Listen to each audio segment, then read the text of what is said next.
2026 is going to be a pivotal year and competitive season for the Pokemon Trading Card Game in almost every aspect. From collecting cards, to playing the game, and even new releases, we're going to see this game shift in a way that we've never seen it kind of shift before. And honestly, this is what I like to call a make or break situation. This is a very unique topic. I know this is not something that I normally do on my channel, especially since I normally do competitive content, but today I'm going to be taking a look at all the current issues in the game right now, talk about if next year things can get fixed, and also some other concerns that I have for the future, as well as some maybe positive things that could come out of 2026. So let's break it all down, kind of talk about all of it. We've got a couple things on the list today. Before we get started, I would quickly ask to see if you're subscribed. I put a ton of effort into planning and making these videos, which can get tough sometimes due to me being a college student. Subscribing helps support me and my channel, and it allows me to make more videos like the ones you're currently watching. And if you wanted to help support my channel even further, consider becoming a member. With 3 different tiers to choose from, you'll get access to my videos early, get exclusive behind the scenes updates, you'll get creative inputs on new videos, and more. Every member will also be featured in the credits of every single one of my videos. Thank you so much for your support so far. Now, let's get back to the video.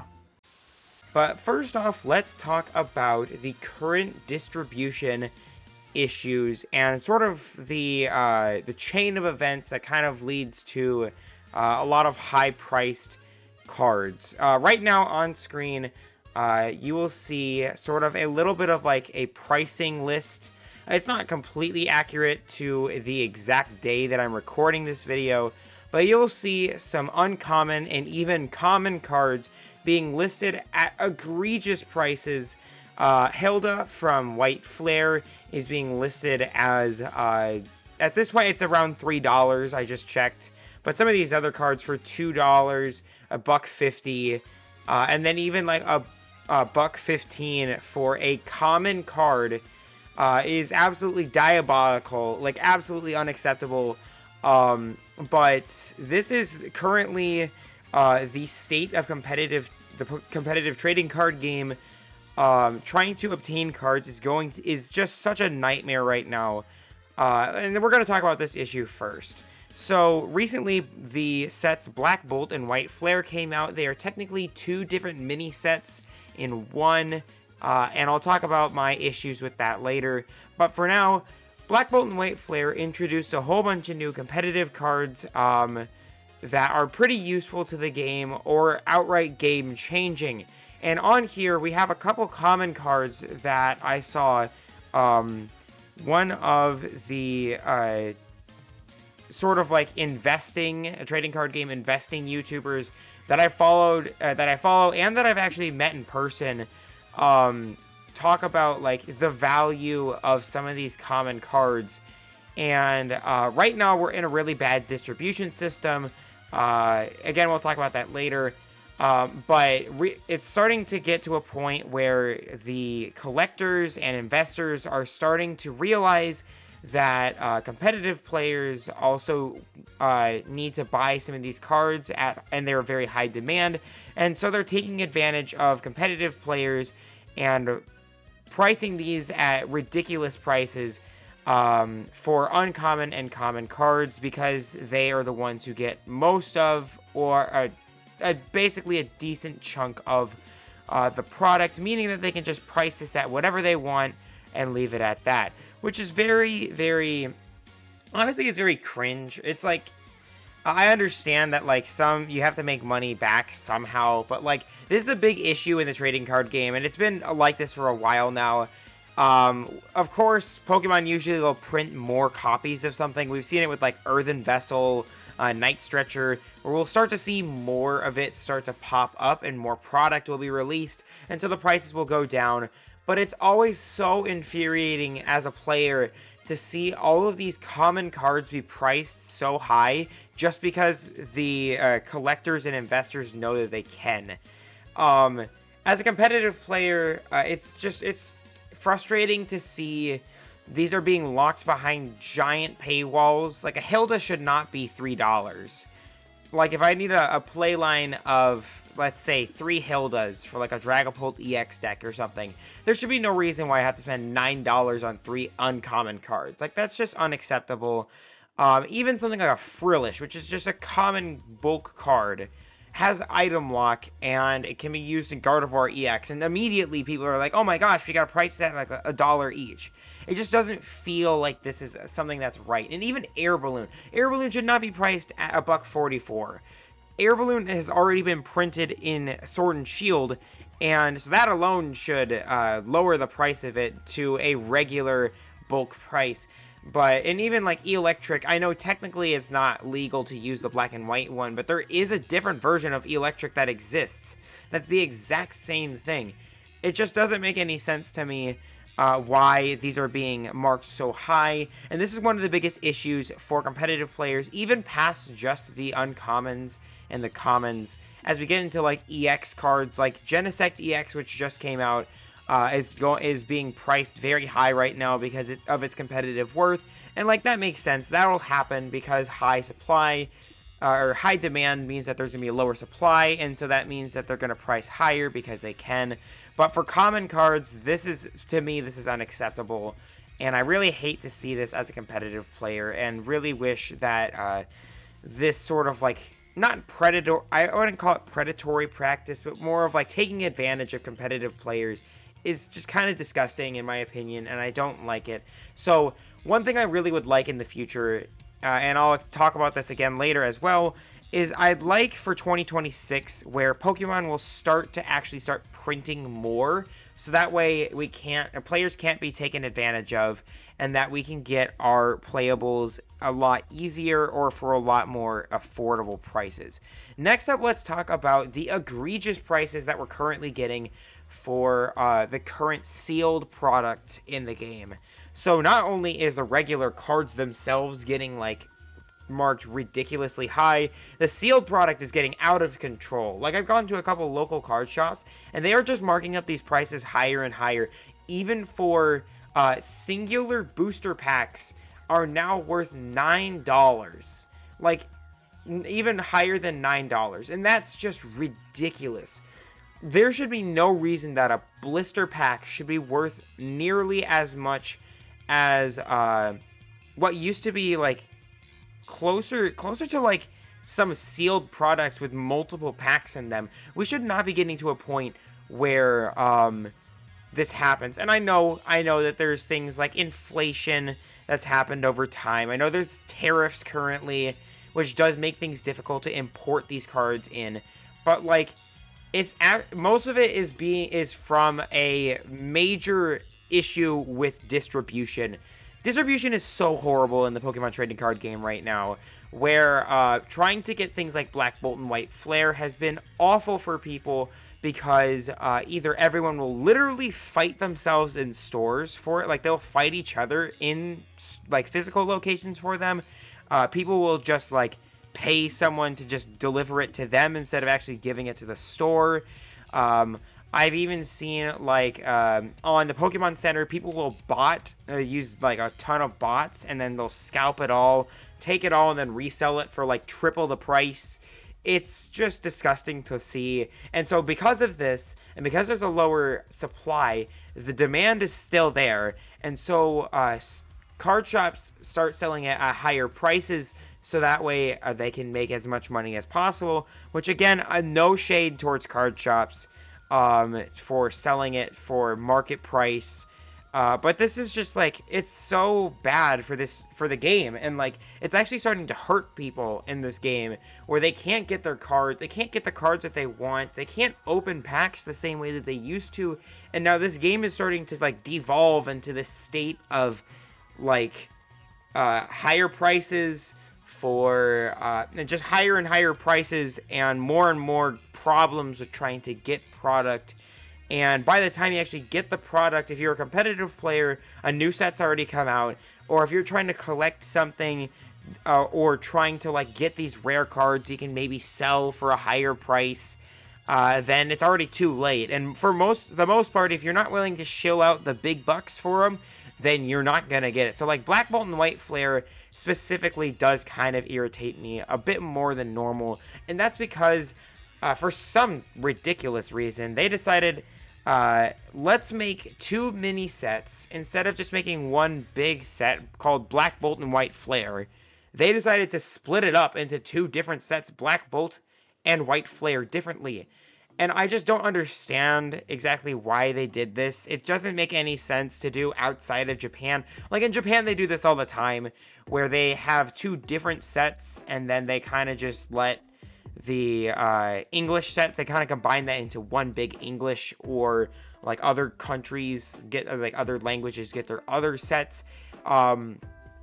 Get the same big set, but in a different language. It just doesn't make sense why they did it for this one, especially, again, as a competitive player. Throughout this video, we'll be speaking as a competitive player first before a collector or anything like that. So to see this as something that's happening with White Flare and Black Bolt being 2 different sets, meaning that we have to go out of our way to find 2 different sets worth of cards, is just super frustrating. I know it's a one-time gimmick and all that, but I just feel like that's such a dumb idea for multiple reasons. Distribution is even worse because of this. Like, just because you're making quote-unquote double the product by making 2 different sets doesn't help at all. Like, there's going to be chase cards in both sets, like the Reshiram and the Zekrom, and that means that there's going to be less of these available because you're basically chasing after 2 different mini sets. And technically, because they're different, the rules of, like, you can only get 1 booster box, or you can only get 1 ETB, something that changes a little bit and it warps a little bit. Like, literally, I saw at my local card shop, at one of the 3 local card shops that I have, I went there for a tournament. I played in the tournament, and when I came back, there was probably, like, to start, there was around 3 or 4 Black Bolt and White Flare ETBs. Of both. When I went to play, 3 hours later, I come back over and they're all gone. And they say that they said that you could get 1 of each Black Bolt and White Flare, which just is like, if this was one combined set, that would be 1 ETB each per person. So, not to my shock, but like, just honestly to be expected at that point, where it's just like, there was nothing left. And not that I'm buying any of this right now. I'm just saying that, like, this is concerning to see that we keep seeing more and more price hikes, and that people are just okay with this. Honestly, like, people are okay with shilling a whole bunch of money for this. So one thing I really think that we need to see in 2026, and even with Mega Evolution, is we just need to see more product. We need to see more stuff printed. We need to see more cards, more product. So that way there's no chance for scalpers to get their hands on it, and so that way they can't charge whatever they want, what egregious prices that they want, and so that way the game is more accessible to people. Because first and foremost, if we can't even get the cards that we need, we can't play the game, and we can't collect the cards that we want to collect at an affordable price. So that's one thing that Pokemon will really need to step up on for 2026. And I think if they don't do that, then we're going to start seeing a lot of people, like, lose interest in the game, and we're going to probably see a huge, like, recession in interest, which might lead to some other issues with, like, well, now they're going to print less because they have less demand, and that just creates its own problems. And also, it'd be really unfortunate to see this hobby kind of collapse. And so I really hope that just Pokemon learns from this, and they basically just make it so we're not having to pay $9.60 for a singular booster pack. So that's all for the sort of, like, money, financial side of things. I know I'm a competitive player. I am not someone who regularly, like, watches the market price fluctuate for these. So if you're someone who clicked on this video to listen about, like, the financial side of things, I apologize if I got anything wrong, or if I'm, like, partially misinformed on something. Definitely make sure to correct me at any point. If you see something that I'm not fully aware of and that you feel that I need correcting on, please let me know in the comments below. Just remember to be respectful, please. And if you don't agree with any of my opinions, I totally understand. I'd love to hear your thoughts about this for any of the topics that I talk about today. Just remember to be respectful again, and I'll be respectful back. Okay, let's talk about competitive now. Honestly, I am itching to talk about some of the competitive issues that I'm starting to see with the game, and it first comes up with our time rules are getting a major change, and it's right here. Right now, this is our current rules. When tie is called, a tiebreaker game should end after +3 turns. If a tiebreaker game is unresolved, then at game 1, 2, or 3, then it remains incomplete. So this is the Play Pokemon website. It has not been updated to the most recent rules. I'll just read it for you real quick, summarize. Basically, they're changing the rules to, instead of having 3 turns, instead of having just 3 turns to finish the game, they're changing it to each player gets 1 extra turn of time and 10 minutes to do so, which is ridiculous. Like, it's just like there's gonna be so many more ties this next season because games can't always finish in just 1 turn. Like that can't happen. Where you sometimes, if you're playing a specific matchup where, like, let's say Marnie's Grimmsnarl, and you finish the game with a tie because you missed 1 extra turn of Monkey Dory damage or 1 extra turn of Frostlass damage. That sucks. Like, if you have game available to you and you would have wanted a 3-turn tiebreaker and you lost it because you only got 1 turn, that's just an awful feeling. And, like, it's so detrimental and it seems so pointless to do because you're still giving them 10 minutes. Like, you could just do a 3-turn 10-minute timer, and if they don't get to the 10 minutes, if they don't get their 3 turns in 10 minutes, then whatever. But, like, 1 turn is not enough for both players to actually conclude a game, and that's a very frustrating thing. That's one thing that I saw a lot at the challenge that I was playing at, or sorry, I think it was a cup. It was a challenge or a cup.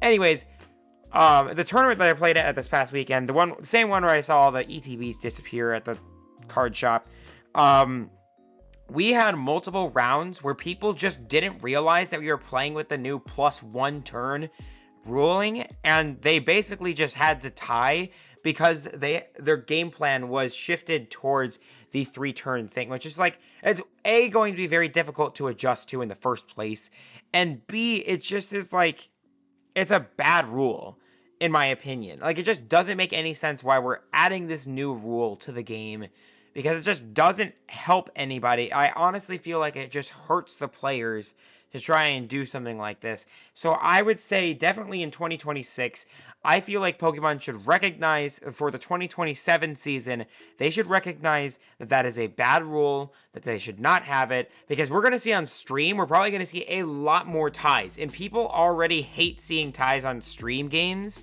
and in important matches. So if they are going to see a whole bunch of this, they're probably going to see firsthand a whole bunch of backlash.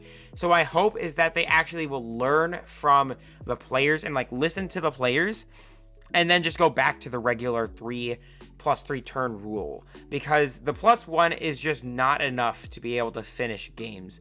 So that's something on the competitive side, just a little bit of a rule change on that. There's not really any other rule changes that I see right now that are impactful enough to really talk about that I would want to see either changed or adjusted in 2026.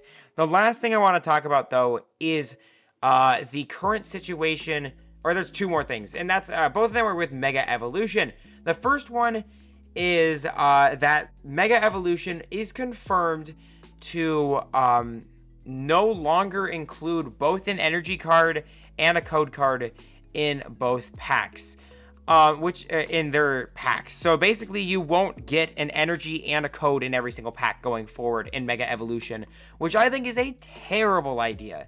I think it is a really bad idea to stop giving out energies and code cards. Like, energies, I can understand that. It's just, like, energies are going to be a little more annoying to go out and get if you like the energy from Mega Evolution or from future sets.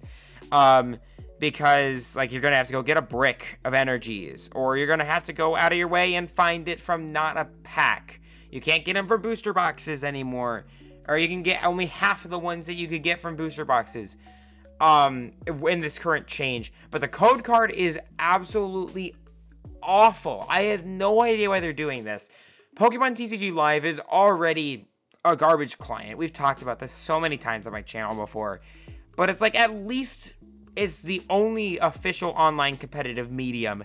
So by taking away more options for us to have like more code cards in order to get more cards in their already horrible economy system, where they've already taken away like the ability to craft hyper rare cards, it's like they're just basically killing TCG Live, interest in TCG Live even more.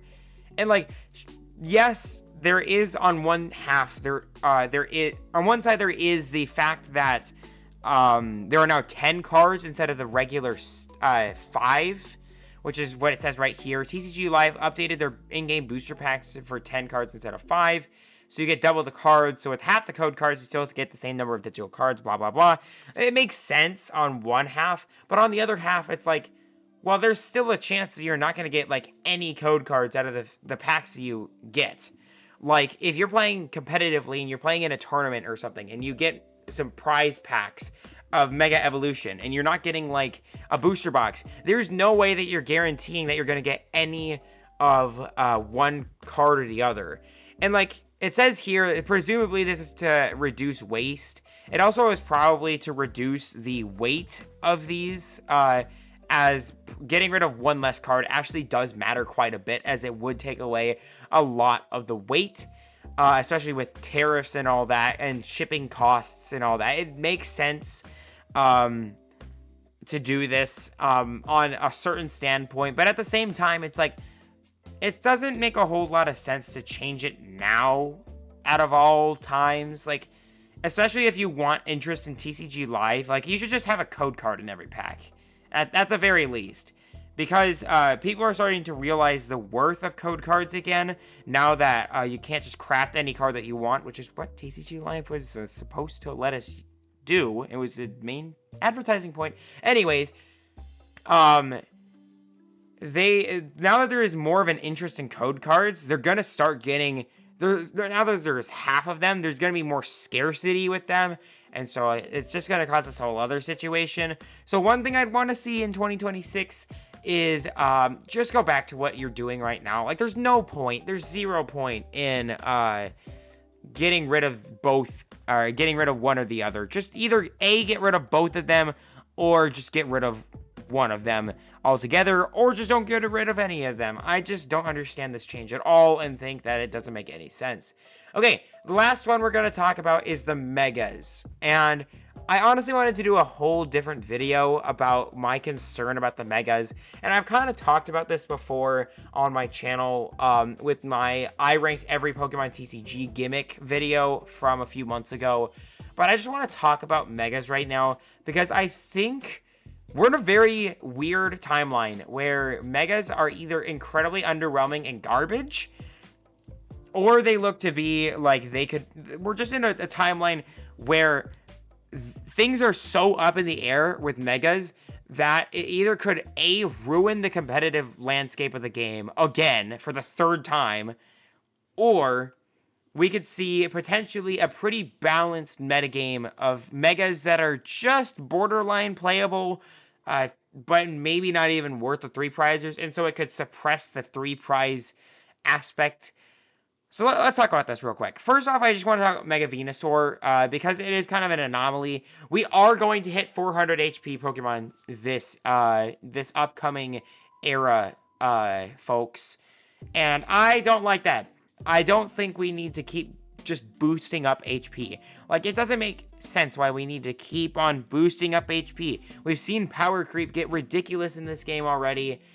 We saw, like, 330 was a high number a couple years ago, and now we're getting to 380, which is just ridiculous and should not be happening. It's just encouraging more beat stick decks. Like, it's encouraging, like, Raging Bolt, Chien Pao, even, like, Roaring Moon, until they rotate out. It's like, what? Why? Why are we doing this? Why are we just increasing HP? It's just a number, honestly. We don't need to keep increasing the numbers. We just need to make the game more enjoyable. But let's talk about why I think that the Megas are not a great addition to the game, and why I think that this is really the biggest make or break thing for the trading card game on a competitive aspect. Megas are 3 prizers. And I know that there are a lot of you competitive players who watch my channel who have already on previous videos expressed your negative sentiment towards 3 prizers, and I am with you. I hate 3 prizers. I hate them a ton because 3 prizers were introduced in the tag team era, and they continued on during the VMAX era, and then we lost them, and people were finally happy with the 2 prize EX meta. And I think this is a very healthy thing for the game. And then they announced Megas, and 3 prizers are back.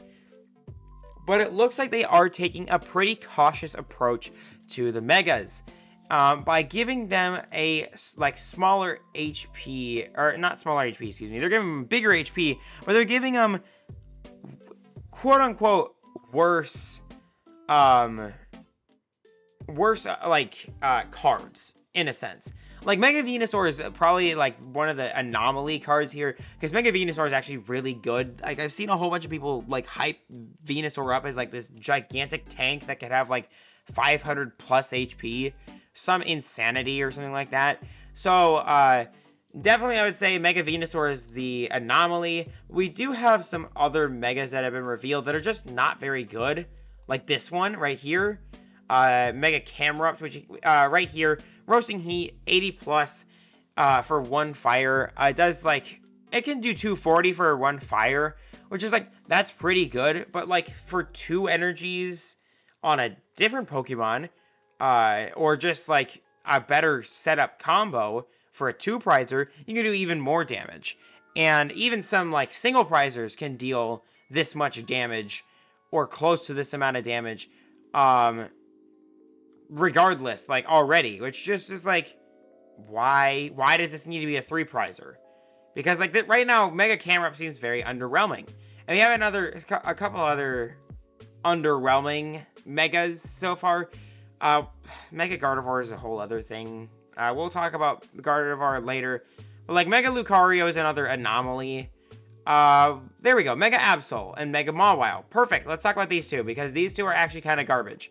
So, Mega Absol is pretty bad for 1 dark and 1 colorless. Doom period, if your opponent's active Pokemon has exactly 6 damage counters on it, it is knocked out. We saw something similar to this. We've seen a couple cards that are very similar to this, and they never see play because they're very difficult to set up. Now, you technically could see like 2 Monkey Dory, Mega Absol or whatever, and like that could be something that happens. But it's like, for a 3 prizer, it's just not worth it. We've seen so many 2 prizers like try and do the same thing, and they just never see any play. So why would anyone waste their time with a 3 prizer? And for 3 energy, 200 damage, and your opponent reveals their hand, discard a card you find there. 200 is such an underwhelming number. And we've seen like Luxray EX, which is just not very great in the meta right now. So like, it's just not influential or impactful at all. Like, it's just a bulk EX card. And that's what most of these EXs are going to be, is just bulk. Which is like, why bother making them 3 prize Megas if you're not going to do anything with them? Especially since Megas are a smaller pool. It's like you're just wasting their potential at the very least. Mega Mawile here, greedily devour. This attack does 80 damage for each prize card you have taken. So it's basically a rich get richer sort of thing, and that just seems garbage. Like, if this were 80 damage for each prize card your opponent has taken, I could definitely see this, like, seeing some play, but it's like, no one's going to use that. And then Big Bite, 260, and has any damage counters on it. If your opponent already has any damage on it, this attack does 30 damage instead, so you can't, like, Monkey Dory and then attack it for 260. So already, Mega Mawile is garbage. Like, no one's ever going to use this. And that's one of the things I really hate here about these new Megas, is that they're 3 prizers, and even if they could be somewhat playable, like if they seem like a cool gimmick, no one's going to play them because they're 3 prizers. Like, literally no one's going to play them for the sole reason that they are 3 prizes and just not worth trying to set up for your, for your opponent to get half their prize cards in one go. Now, we have a couple megas that are actually really good, like Venusaur is really good, Lucario is pretty decent, like, Lucario actually is going to be pretty good as well. 130, like, being able to do 130 on the first turn is actually insane with, like, Salvatore, and being able to attach basic energies everywhere is also really good for Mega Lucario. So, like, Mega Lucario is a Mega that feels like it might be worth it. I just feel like it might get a little bit... it's just a little awkward with the 3 prize rule, especially with all the current Oko decks. Goldengo being buffed with Genesect EX makes Megas so much worse, because Goldengo can just go E-Search Pro, Genesect for 2 Goldengos, and all of a sudden your Mega's gone, and there goes 3 prizes. So, like, it just doesn't seem like the Megas are in a good place in the first place, and just, like, I can see that they're going for, like, Pokemon's going for a cautious approach for this, but it just doesn't feel like they're worth it if they're too cautious. It's either you're going all in, or you don't go in at all. So, last one is Mega Gardevoir, which is just like, here, Gardevoir EX, have more stuff. I just don't think Mega Gardevoir is going to be very worth it to play for Gardevoir, because it's just not going to 50 damage for each Psychic Energy attached to all your Pokemon. Just play Drifloon. Or just play Lily's Clefairy. Like, there's no point in playing Mega Gardevoir. It's very redundant to play Mega Gardevoir. And it's like, that's the point where with a lot of these Megas, is that there's just no point in playing any of these. So, and that's one thing I really am disappointed about with Mega Evolution here, is that a lot of these cards, these Megas right now, don't feel worth playing. And if they do make more powerful ones, they'll probably make them too overpowered, and then it's basically like a lose-lose. It's either we're getting underwhelming, undercooked garbage, or we're getting way too overpowered, meta-defining beatstick slop, and there's just no middle ground. Like, with 3 prizers, there's no middle ground. If they made them 2 prizers and made them more dynamic, they absolutely could be more interesting, but because they made them 3 prizers, you really restrict how flexible they can be in a meta. It's either you want them to be meta-defining, or they're not going to be in the meta at all. And that's really one of the things I hate about the fact that we have 3 prizers back, is now they're in such a delicate situation in the first place, to where it just feels wrong to play them in general. And so, I think that's really it. I think if I were to change anything for 2026, I'd just say, just commit to the bit. If you're going to make 3 prizers, just commit to it, or just don't do anything with them. If you're going to just consistently make Megas bad creatures, then whatever. Honestly, just make playable cards. Make playable the other EXs, make them playable. And then we can just ignore the EXs altogether, and the Megas altogether. But if not, then just commit to it. Let's just suffer through a few years of Mega 3 prizers. And then hopefully they'll learn again for like the 3rd time that people don't want 3 prizers, and that they're bad for the game, and then we go back to normal. So I would say, honestly, at this point, just commit to it, or don't try it at all. And that's really where I'm going to leave it for this video. I know it was a lot of like rambling about all sorts of different things, but 2026 will be a very, very crazy year for Pokemon competitively, or just in the trading card game as a whole, especially competitively. And I think that Pokemon has some chances to fix some of these mistakes, or make some positive changes. But it all depends on how they approach it. Right now, we're seeing a lot of practices that aren't super good for the game on a distribution standpoint and on a competitive standpoint, or from a design standpoint. So there's definitely a lot of room to grow. But I also do know that Pokemon has been trying to fix some of these for distribution. They have been saying that they're going to try and get more, they're going to try and fix the distribution problem by just printing more.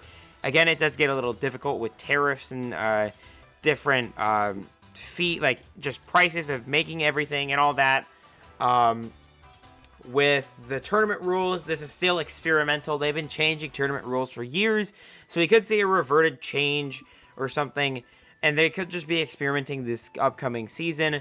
And then also, they are very hesitant with the Megas right now by not giving them the best cards. So they might be trying to find a healthy balance, or what they think is a healthy balance in the meta game for these guys. So honestly, I think that Pokemon has things lined up to try and make things, I wouldn't say right. Again, this is objectively just my opinion. All of these things are just my opinion, and you are more than welcome to disagree with me. But I think that they have a lot of things that are lined up to be favorable for players and for my liking. If they just have to play it right. Sometimes they gotta take risks. Sometimes they gotta play it safe. And honestly, we're just in a timeline where we're in a very weird spot in the trading card game. And it'll just be very interesting to see how things pan out. But I feel like, long story short, make cards and products more accessible and more affordable in secondhand market, which you can control by just printing more. Revert the time rule. Revert the time rule of 1 turn back to 3 turns, and then tread lightly with Megas, and honestly either go all in or play it safe and stay out of Megas for this upcoming era of the Pokemon Trading Card Game competitively. And yeah, that's going to be it for this video. I hope you guys enjoyed this semi-rant sort of like discussion video. I know I don't do very much of these anymore. I do have a very, very big project coming up here. And honestly, you know what? I'll just say it now. It is a collaboration with one of my favorite YouTubers, Vernius. We played a few weeks ago. I am in the process of editing that video, so I will have a collaboration with Vernius coming up on the channel soon. And yeah, I appreciate you guys all being patient with uploads on the channel recently. Personal life and just working so much has been very difficult for me to actually get time to make videos for my channel. And I definitely would love to hear your thoughts about this. And if you'd like to hear more kind of like, sort of like status update videos on what I feel like in the current state of the TCG, I definitely wouldn't mind doing more of these in the future, or just talking about them on like live streams or something like that. But yeah, thank you all so much for watching. As always, God bless, have fun, we'll see you out there, and we'll see you next time. Thank you all so much for watching.